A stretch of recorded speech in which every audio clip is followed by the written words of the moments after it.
এই প্রতিষ্ঠান বন্ধ। এই আপনি কাস্টমার সব বের করেন, এই এটা বন্ধের ঘোষণা দিলাম।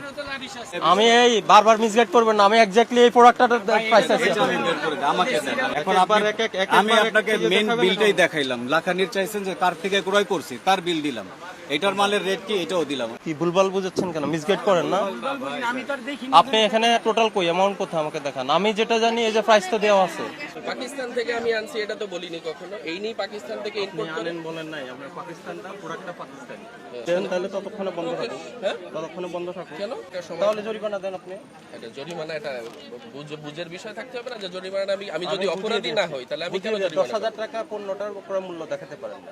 আমি আপনাকে মিলাই দেবো, আমাকে সময় দেন। এখন অন ক্যামেরা সাংবাদিক, পুলিশ, আপনার মতো ম্যাজিস্ট্রেট, আমি এখনই আপনাকে একটা পণ্য, আমার এখানে হাজার হাজার পণ্য, লক্ষ লক্ষ পণ্য, আমাকে সময় দিতে হবে না? মিলাইতে পারেন না। আমি দিচ্ছি, আমাকে সময় দেন। 10 মিনিট 20 মিনিট আধা ঘন্টা অনেকক্ষণ সময় সময় হয়েছে। এই বন্ধ দেন। না এটা কিভাবে? স্যার কি বলে শুনেন না আপনি? আমি তো শুনছি। আপনি আগে নিয়ম ফলো করেন। ই তো ঠিক নেই, আপনি গলায় ঝুলে রাখবেন, এটা কেমন ধরনের আচরণ? এই জন্য সরি, আমারও তো কি সরি? আমি তো ক্যামেরা আপনি বলেছেন। কারণ আমার হচ্ছে জরিমানা করা হবে। আমি অরিজিনাল পাকিস্তানি ড্রেস বিক্রি করি। আপনার আপনারা ডকুমেন্টস এসে ডাইরেক্ট জরিমানা শুনেন, আপনি যদি মনে করেন আপনার ডকুমেন্টস গলায় ঝুলে রাখলে ভালো হবে তো আপনি রাখেন, সেটা অসুবিধা নেই। ভাই এভাবে আমাদের তো কথা একটা- বলে ঠিক আছে।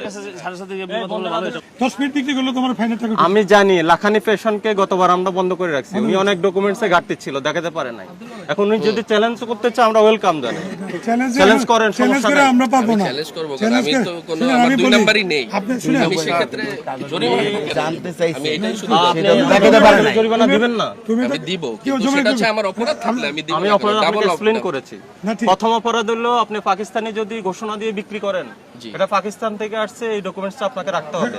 আপনি বলবেন আপনি ইম্পোর্টার না, আপনি ইম্পোর্টার থেকে, কিন্তু ইম্পোর্টার থেকে এক সেট কপি আপনার রাখা উচিত। এটা এখন জানলাম, এটা আমরা না জানতাম জানলেন জি। না, এখন না। এটা আমি গতবার এনে বলা দিই, হয়েছে, এটা আপনাদের এনে সাথে দিই। মিটিং করা হয়েছে কিনা বলেন। ঠিক করে এটা বলা হয়েছে। ঠিক আছে, তুমি আর আর বাড়ানো আপনি যদি এটা চ্যালেঞ্জ করেন, না, বাড়ানো না। চ্যালেঞ্জ করা আমি বলেন, আমি এটা বাণিজ্য একটা রুলস। না, আমি আপনার শুনেন, আপনি আমার কথা কমেন্টারি শুনেন। করো। আপনি আমার কথা শুনেন। ছোটখাটো একটা বাণিজ্য মন্ত্রণালয় স্পষ্ট গণবিজ্ঞপ্তি প্রচার জরিমানা করেছে, করছে। পত্রিকাতে গণবিজ্ঞপ্তি প্রচার করেছে। 10,000 এখানে কথা বলার সুযোগ এটা কি নেই। নিম্নমানের জরিমানা নাকি? শুনুন, স্যার, আপনি শুনুন। এটা কি নিম্নমানের জরিমানা নাকি? এটা নমিনাল, খুবই নমিনাল জরিমানা। এই তুমি আদেশ রেডি আপনি যদি হালকা থাকে আপনি করে দেন। উনি যে কথা বলছে এখানে আরো বাড়ানোর সুযোগ আছে। দরকার নেই, বাড়ান না। উনি ডকুমেন্টস গলায় ঝুলে রাখবেন না বলছেন? না থাক